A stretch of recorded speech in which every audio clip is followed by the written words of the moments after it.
بسم اللہ الرحمن الرحیم۔ السلام علیکم ورحمۃ اللہ وبرکاتہ۔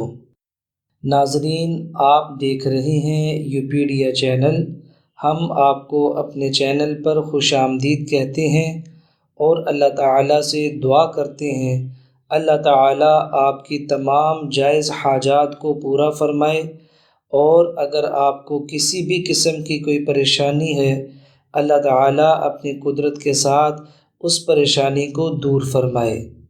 ناظرین، الحمدللہ ہم سارے ہی مسلمان ہیں، اور ہمارا یہ ایمان ہے اور یقین ہے کہ اللہ تعالیٰ کی ذات اس پوری دھرتی کائنات کی اکیلی واحد مالک اور خالق ذات ہے۔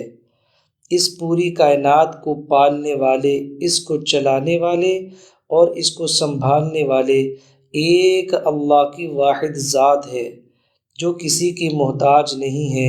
سارے لوگ، پوری دنیا اور دنیا کی طاقتیں اسی ذات کی محتاج ہے۔ اللہ تعالیٰ کا چاہا ہوتا ہے۔ اللہ تعالیٰ جو چیز نہ چاہے پوری کائنات مل کے بھی اس کو نہیں کر سکتی۔ اللہ تعالیٰ کے ارادے کا نام وجود ہے۔ جس چیز کا اللہ تعالیٰ ارادہ فرماتے ہیں اللہ پاک اس کو وجود عطا فرما دیتے ہیں۔ قرآن پاک میں آتا ہے اللہ تعالیٰ کا فرمان ہوتا ہے کن فیکون، پس ہو جاتا ہے۔ تو دوستو، اللہ کی ذات کے بارے میں ہمارا ایمان اور یقین الحمدللہ یہ پختہ ہے کہ اللہ تعالیٰ ہی روزی عطا فرماتے ہیں، اللہ تعالیٰ ہی روزی کو تنگ کرتے ہیں، اللہ تعالیٰ ہی اولاد دیتے ہیں، اللہ تعالیٰ ہی بیماریاں لاتے ہیں۔ اللہ تعالیٰ جس کو چاہیں عزتوں سے نواز دیں، اللہ تعالیٰ جس کو چاہیں ذلتوں کی پستیوں میں اتار دیں۔ تو دوستو، ہماری کوئی بھی ضرورت ہو، کوئی بھی حاجت ہو، ہمارا دھیان سیدھا اللہ تعالیٰ کی ذات کی طرف جانا چاہیے۔ دنیا کی چیزوں کی طرف یا دنیا والوں کی طرف اگر ہماری نگاہ اٹھی یا ہماری امیدیں بندھی تو دوستو وہ امیدیں ٹوٹ جائیں گی، ہماری آرزوئیں اور تمنائیں خراب ہو جائیں گی، کیونکہ دنیا والوں کے پاس کچھ بھی نہیں ہے۔ سب کچھ میرے اللہ کے ہاتھ میں ہے، جو ہمارا اور آپ کا خالق ہے، ہمارا رب ہے۔ ناظرین، اللہ تعالیٰ نے اپنے پاک کلام کی جو ابتدا فرمائی ہے وہ اسی اپنے خوبصورت نام کے ذریعے سے فرمائی ہے، الحمدللہ رب العالمین، کہ تمام تعریفیں اس خالق دو جہاں کے لیے ہیں جو تمام عالمین کا رب ہے۔ رب کہتے ہیں پالنے والے کو، پرورش کرنے والے کو، کھلانے والے کو، روزی دینے والے کو، اس ذات کا نام رب ہے۔ تو دوستو، جب قرآن کی ابتدا ہوئی تو بھی اللہ تعالیٰ نے لفظ رب کا استعمال فرمایا۔ اسی طرح آپ پڑھیں گے قرآن پاک کی آخری صورت سورۃ الناس ہے، اس کے اندر بھی اللہ تعالیٰ نے ارشاد فرمایا بسم اللہ الرحمن الرحیم قل اعوذ برب الناس ملک الناس الہ الناس من شر الوسواس الخناس الذی یوسوس فی صدور الناس من الجنۃ والناس۔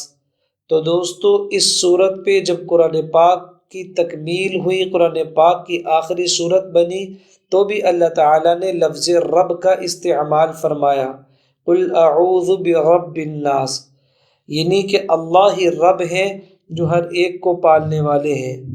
آج میرے دوستو اور عزیز ساتھیوں، آج ہم سارے رزق کے حوالے سے بڑے پریشان رہتے ہیں۔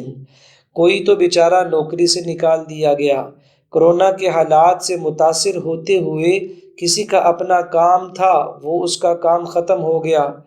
کوئی بیچارہ ملازمت کرتا تھا، اس کو ملازمت سے ہاتھ دھونے پڑے۔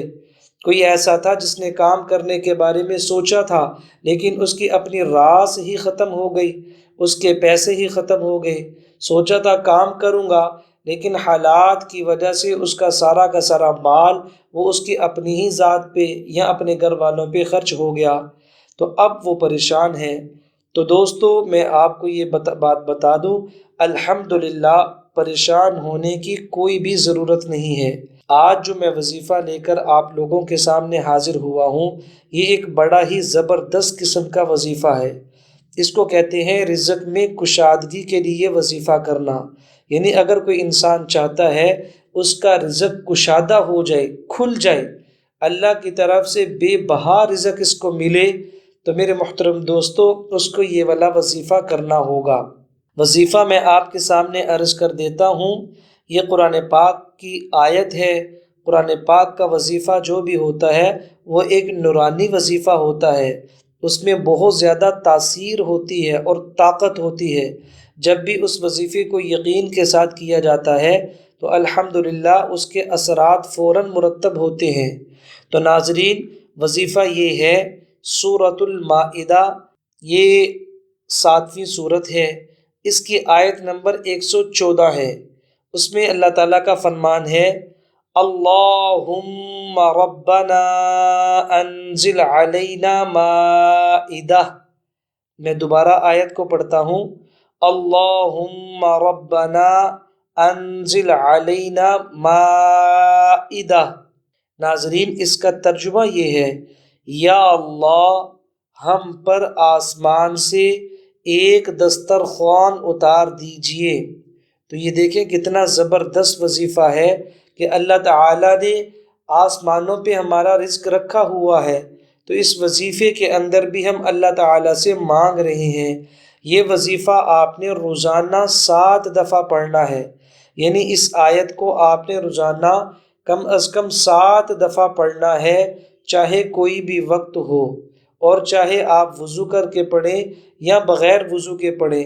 البتہ اگر آپ اس وظیفے کو وضو کی حالت میں کریں گے تو انشاءاللہ اس کے اثرات جلد مرتب ہوں گے، اور اس کے اثرات دیر پا ہوں گے اور جلدی آئیں گے انشاءاللہ۔ تو یہ بڑا ہی زبردست قسم کا وظیفہ ہے، یہ میں نے آپ کو قرآن پاک سے بتایا ہے، سورۃ المائدہ ہے اور اس کی آیت نمبر 114 ہے۔ اس کے یہ الفاظ ہیں کہ اللہ سے مانگا جا رہا ہے، یا اللہ ہمارے لیے دسترخوان اتار دیجئے۔ تو دوستو یہ دعا اگر قبول ہو گئی، اللہ پاک آسمان سے اس کے لیے دسترخوان اتاریں گے، رزق اس کے اوپر کشادہ کر دیں گے، اس کے اوپر رزق کی لہریں دوڑ پڑیں گی، اور یہ خود حیران ہوگا کہ اتنا مال آ کہاں سے رہا ہے۔ تو آپ سے درخواست ہے کہ آپ ضرور اس وظیفے کو کیجیے گا، ایمان کامل کے ساتھ اور یقین کامل کے ساتھ کیجیے گا، اللہ کی ذات پہ پورا بھروسہ رکھ کے کیجیے گا۔ آپ سے ریکویسٹ ہے، اگر آپ کو یہ ویڈیو اچھی لگی ہو تو آپ اس کو لائک بھی کر دیں، اور آگے اپنے دوسرے دوستوں کے ساتھ اس کو شیئر بھی کر دیں، تاکہ کسی مسلمان کا میری وجہ سے، آپ کی وجہ سے بھلا ہو جائے، تو یہ ہمارے نصیب کو جگانے کے لیے کافی ہے۔ السلام علیکم ورحمۃ اللہ وبرکاتہ۔